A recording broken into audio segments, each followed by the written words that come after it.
So Paul tells Timothy to do the work of an evangelist. Timothy was a pastor. So on the one hand, we might say, all right, I don't think there's anything wrong with using an evangelist as long as he has the right understanding here. Mm. But on the other hand, if the pastor is to do the work of the evangelist, it almost forces the question, why have an evangelist? Right. Now, I've come to this realization as pastor here that I prepare my message every week. It's primarily to feed the flock, and we go through books and so on. But when we have people come in that I don't know their spiritual status, I believe I can do the work of the evangelist by switching gears all of a sudden and getting into the gospel. Amen. Preaching what the gospel is. Amen. And so we here at Bible Baptist Church do not have so-called evangelistic meetings. Right. That's on purpose.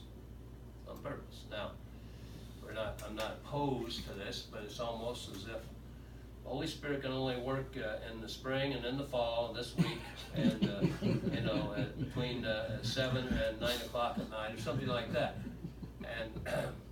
And no doubt there's been some true conversions coming from this. Mm. But on the other hand, we don't do that. Mm. And so I'm not saying that shouldn't ever be done. I would resist the idea of somebody saying, I have the office of evangelist. No, you don't.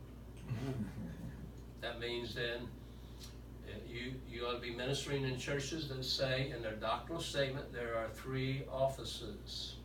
Mm. In our doctrinal statement, we say there's only 2 offices, pastor and deacon. Amen. So we wouldn't want anybody coming here who claims to be have the office of evangelist, because that would be contrary to our doctrinal statement. You see the fine point there? Mm-hmm. Yes, sir. I was under the impression, at least what I was taught, was that Philip was the last one. Mm-hmm. Is that basically true? Yeah, he's basically the only one. The only, well, I mean, then...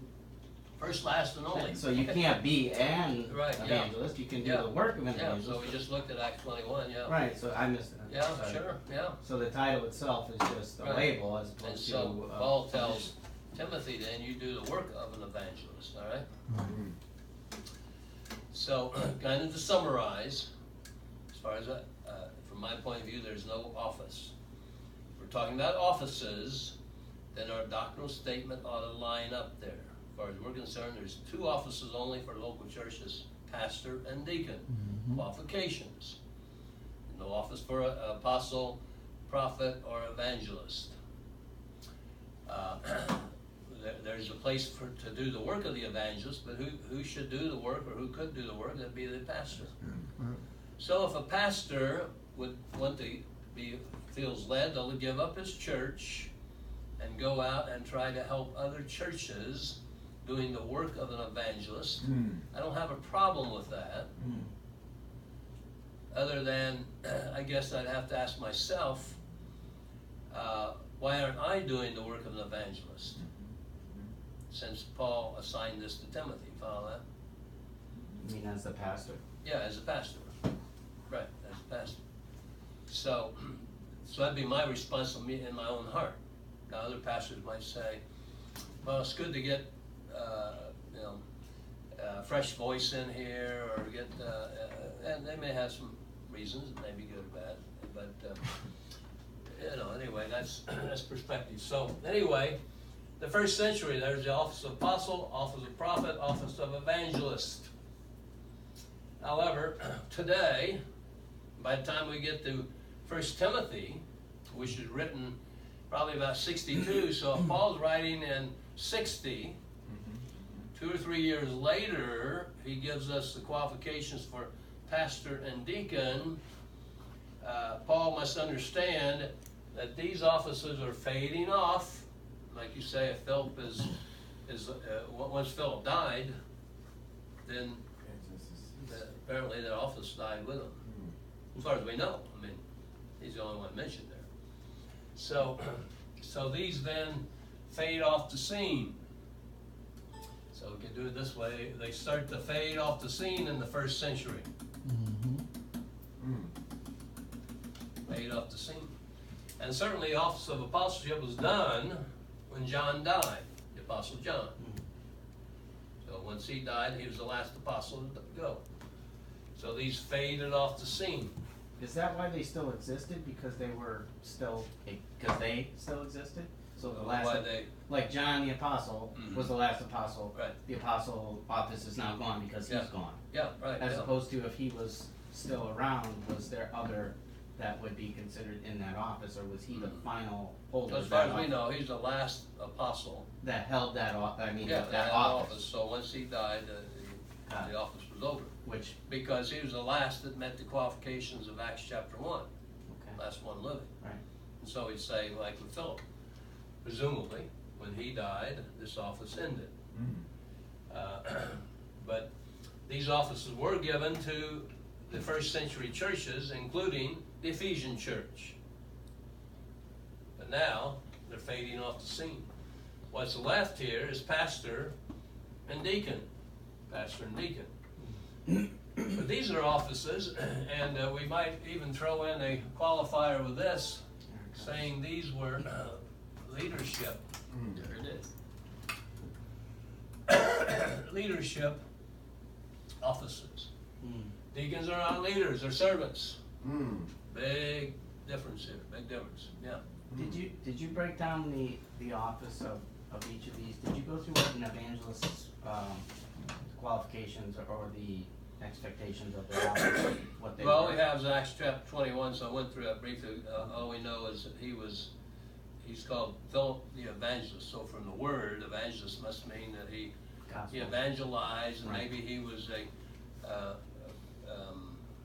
kind of a forerunner in areas to evangelize them, and then the apostles came in and started churches and so on. Like a not precursor, but I get Yeah, it. something like that, Right, sure. okay. Yeah. So So when that you, seemed to be the idea, but we're Right. trying to put things together. so when you say that, I'm sorry. Yeah, go ahead. When you say that, so was that a good idea when, I'm just saying, when Paul Swanky, the evangelist, was coming to Emmanuel Baptist Church, was that a good thing? Well,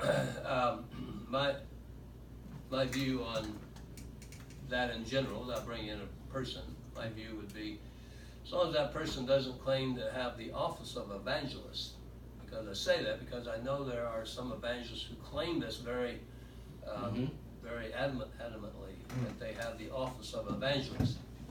That means then that they believe there are 3 offices given to a local church. If they're saying that, that means there's 3 offices. Wow. So if they want to claim that, then they ought to operate in churches whose doctrinal statement says there are 3 offices. Ours does not say that. So I wouldn't allow that, because somebody said, we had an evangelist in who said, I'm here and I have the office of an evangelist and I'm going to preach in your church. I said, wait a minute, your statement right there violates our doctrinal statement. We're not going. Now there are others who say, I'm doing the work of an evangelist.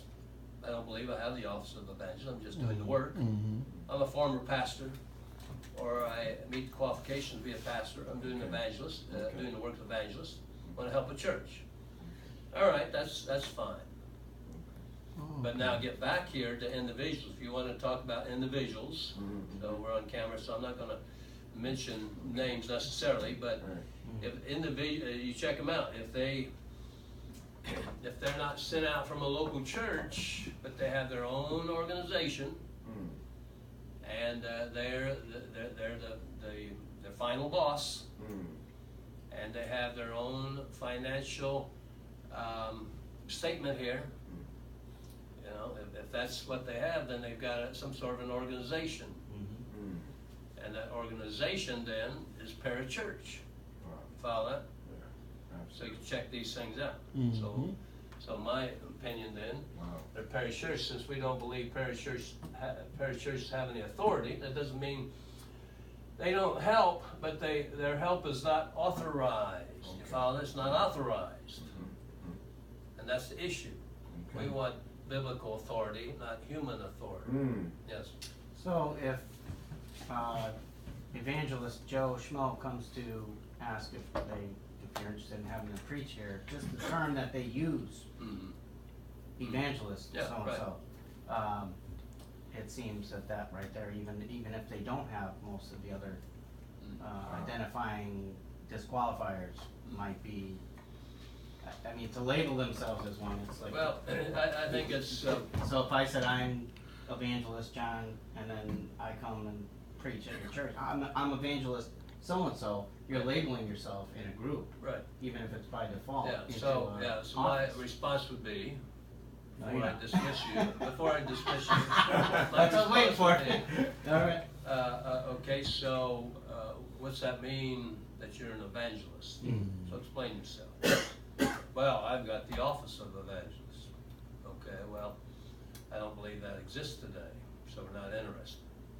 No, I'm doing the work of an evangelist. I don't have an office, I'm just doing the work of an evangelist. Okay, that's different. We'll consider this. And that's the way I'd respond to that. Okay.